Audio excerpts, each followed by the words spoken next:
Bonjour à toi, chers cyclistes. Aujourd'hui, je vous présente les règlements de l'UCI concernant le positionnement de vélo de contre-la-montre.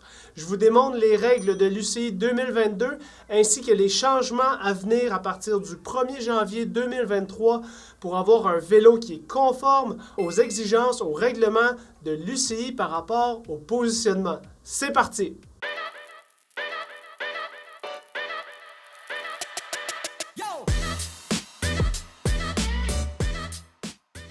Alors bonjour chers cyclistes, aujourd'hui dans la vidéo, voici notre plan de match. Première chose, je vais vous expliquer les règles actuelles qui régissent le positionnement cycliste au niveau de l'UCI lorsque vous faites une course qui est sanctionnée par les commissaires cyclistes. Ensuite, je vais vous expliquer les modifications au règlement qui viennent d'intervenir dans les derniers jours et qui seront mises en application à partir du 1er janvier 2023. Et finalement, je vais me diriger en clinique de l'autre côté et je vais aller vous expliquer comment prendre les mesures sur votre vélo afin d'être réglementaire lorsque vous passerez la jig lors d'un événement de contre-la-montre pour pouvoir réussir à participer à l'événement. Parce que pour ceux qui ne le savaient pas, aujourd'hui, comme j'ai dit, c'est une capsule un petit peu plus geek.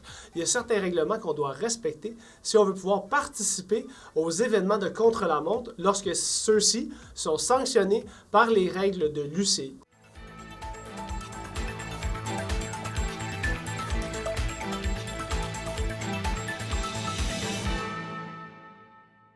Nouvelle de dernière minute, on m'informe à l'oreillette que Physio Vélo vient de se trouver un commanditaire officiel pour la production de son contenu web. Cette vidéo est présentée par les formations en ligne Physio Vélo. Depuis 2020, les cours en ligne Physio Vélo ont permis à plus de 350 passionnés de vélo de prendre en charge les cyclistes en clinique. C'est donc dire qu'avec plus de 21 heures de formation en ligne, vous aurez tous les outils nécessaires pour la prise en charge de l'étude posturale du bike fitting de vos athlètes. En direct du local, on rejoint Guillaume Coutu à la clinique Physio Vélo. Enchanté Guillaume, et félicitations pour toute l'aide que vous apportez à la communauté cycliste. En direct de Paris, on rejoint justement un passionné de vélo qui a quelques questions sur vos cours en ligne. Guillaume, c'est à vous. Bonjour Guillaume, ouais, du coup ça craint parce que moi, 21 heures de cours, je trouve ça un peu long. Vous auriez pas une option plus sympa pour nous? Hey, c'est une bonne question ça Guillaume. En fait là, les 21 heures de cours sont assez sympas puisque vous pouvez les faire quand bon vous semblera. Les formations en ligne sont accessibles 24 heures sur 24 et donc vous pourrez compléter votre formation bike fitting dans les transports en commun ou lorsque les enfants seront couchés. De plus, il faut savoir que lorsque vous aurez terminé vos formations en ligne, vous aurez accès aux formations en présentiel qui sont offertes annuellement au Québec et en France. Et si jamais les 21 heures de formation c'est trop long pour vous, eh bien vous pouvez vous tourner vers une option très simple de débuter par la formation d'introduction en positionnement cycliste. Ah ouais! Ça me chauffe bien votre truc, je vais sûrement m'inscrire. Malheureusement messieurs, c'est tout le temps qu'on avait, alors on vous souhaite la meilleure des chances dans vos projets. Bonne journée! J'espère que vous avez apprécié notre petite publicité, mais sans blague, si vous connaissez un ou des commanditaires intéressés à assurer la production du contenu éducatif Physio Vélo, on a des tonnes de vidéos qui s'en viennent, on a un podcast qui va démarrer dans quelques mois. N'hésitez pas à nous mettre en contact, on est intéressé à leur parler. De retour à votre programme principal. Donc, sans plus tarder, les règles de positionnement sont les suivantes. Lorsque vous faites un positionnement qui doit respecter les règles de l'UCI, les mesures seront prises à partir d'une ligne imaginaire qui traverse le boîtier de pédalier, donc une ligne horizontale qui traverse le boîtier de pédalier. La première règle, c'est de savoir que la selle, l'extrémité distale de la selle doit se situer 5 cm derrière cette ligne verticale qui traverse le boîtier de pédalier. La deuxième règle, c'est de comprendre qu'à partir de cette ligne verticale au centre du boîtier de pédalier, l'extrémité distale des manettes de changement de vitesse doit être à 75 cm de cette ligne verticale. Donc ça, c'est les règles de base actuelles. Ce qui se rajoute une couche par-dessus ça, c'est les exceptions morphologiques. Donc en général, un cycliste aura le droit de tricher une des deux règles pour des conditions morphologiques. Donc, il pourra choisir soit de tricher la règle de la selle ou la règle de l'extrémité distale des barres. Donc, un cycliste pourrait choisir de dire « j'avance ma selle et je ne respecte pas le 5 cm de recul derrière ». Par contre, sachez que la selle ne devra jamais dépasser la ligne verticale imaginaire tracée à partir du centre du boîtier de pédalier. Le cycliste peut aussi choisir de positionner sa selle 5 cm derrière cette ligne imaginaire ou plus et décider d'utiliser son exemption pour avoir l'extrémité distale des manettes de changement de vitesse à 80 cm par rapport à la ligne verticale tracée à partir d'une ligne imaginaire à partir du centre du boîtier de pédalier. Ce qui se rajoute par-dessus ça, c'est les gens qui mesurent plus de 190 cm. Donc, si vous allez explorer sur le site de l'UCI, vous avez une liste des cyclistes qui font plus de 190 cm qui sont homologués par l'UCI. Et donc, ces cyclistes-là auront le droit à une dérogation de 5 cm de plus par rapport à l'extrémité distale des barres de contre-la-montre, l'extrémité distale des changements de vitesse. Ils pourront être à 85 cm de l'extrémité de cette ligne-là verticale du boîtier de pédalier jusqu'à l'extrémité. Maintenant, vous êtes ici parce que vous voulez connaître les modifications que l'UCI a apportées par rapport à ces règlements. Donc, à partir de 2023, à partir du 1er janvier 2023, l'UCI fera maintenant 3 catégories de grandeur de cyclistes. Donc, les cyclistes de moins de 180 cm, les cyclistes qui sont entre 180 et 190 cm et les cyclistes de plus de 190 cm. À partir de ça, l'extrémité distale des barres pourra être, pour la catégorie des moins de 180 cm jusqu'à 80 cm comme ça l'était auparavant.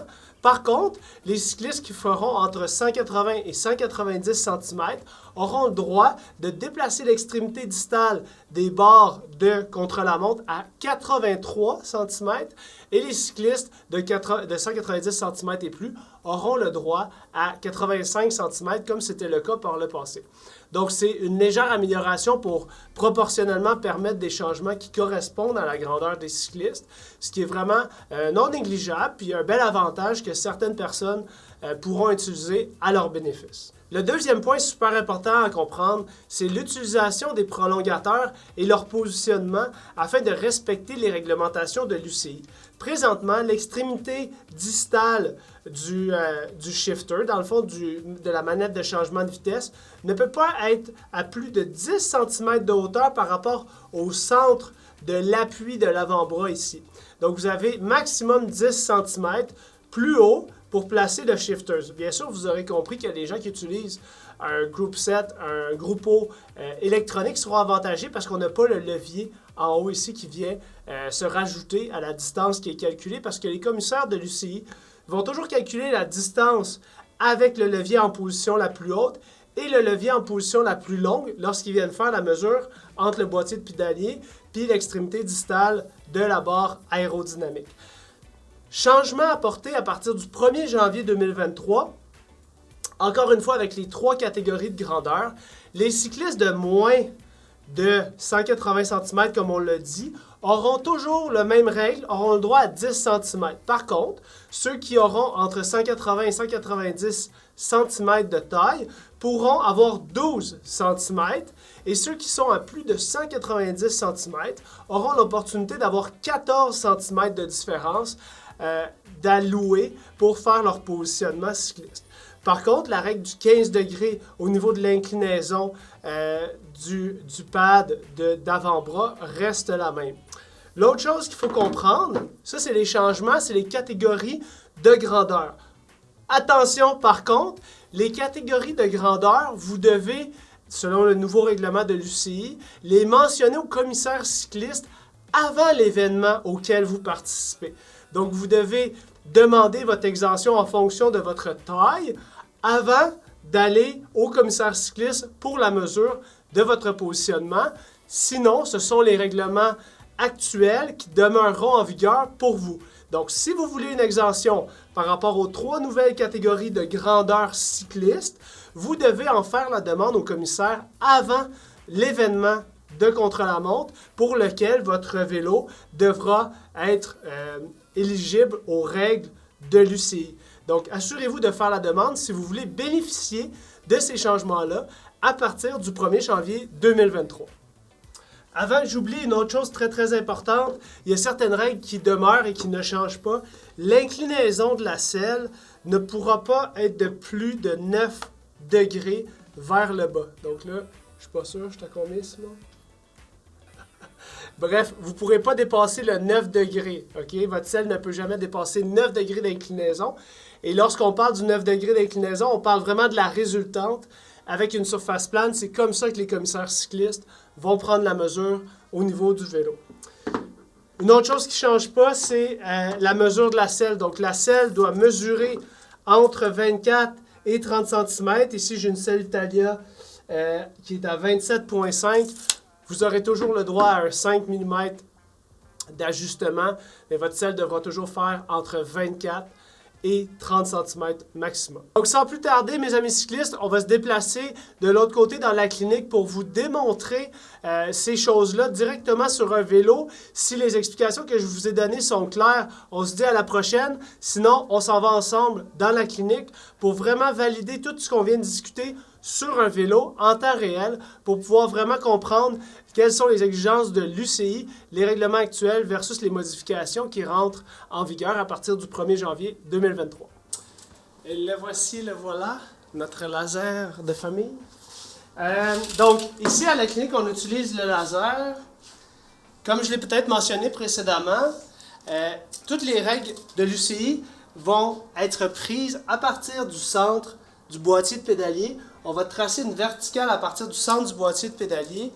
Et on se rappelle que notre vélo doit être mis vraiment horizontal, perpendiculaire, de niveau, afin de valider notre prise de mesure.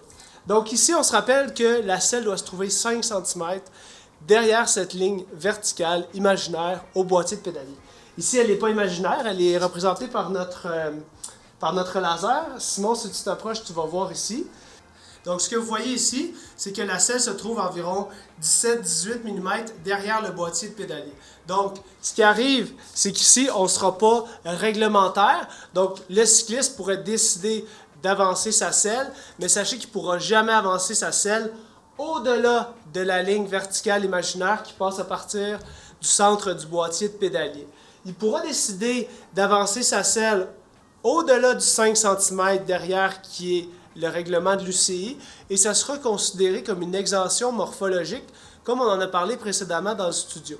La deuxième chose, c'est l'extrémité distale des barres. Donc ici, l'extrémité distale de nos barres de triathlon.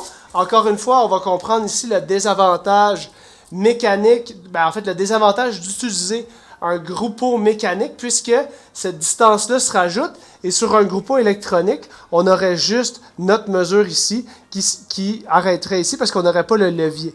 Donc, sachez que les commissaires vont prendre la mesure à partir de l'extrémité distale du levier, et on peut aller voir ici, on voit bien que notre mesure se situe.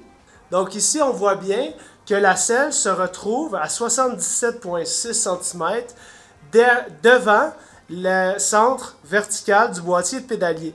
Donc, le positionnement actuel serait-il acceptable ou non? La réponse est non, parce que la personne actuellement, elle a le droit à une exemption morphologique, et donc elle doit choisir. Si la selle est déjà avancée au-delà du 5 cm derrière le centre du boîtier de pédalier, on n'aura pas le droit de dépasser les 75 cm devant le centre du boîtier de pédalier pour l'extrémité distale des barres.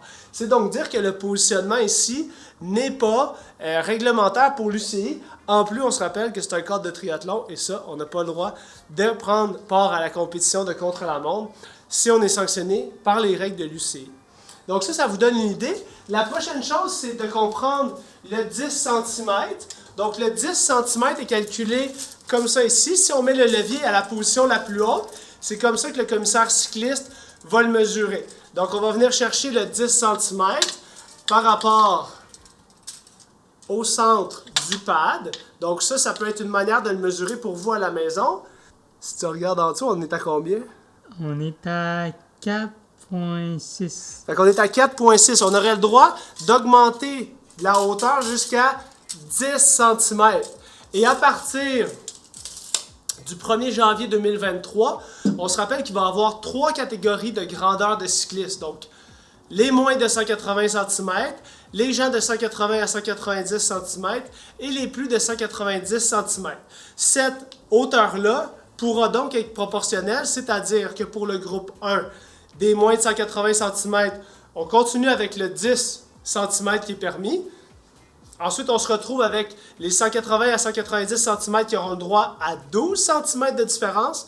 Et finalement, les plus de 190 cm, les cyclistes de plus de 190 cm, auront le droit à 14 cm de différence. Donc, on se rappelle au niveau des pads que l'inclinaison de l'appui de l'avant-bras, l'appui coude qu'on appelait dans le temps, ne pourra jamais être de plus de 15 cm. Donc, ça, l'inclinaison, ça ne change pas ici. On est encore à 15 degrés ou moins d'inclinaison au niveau de l'appui de l'avant-bras.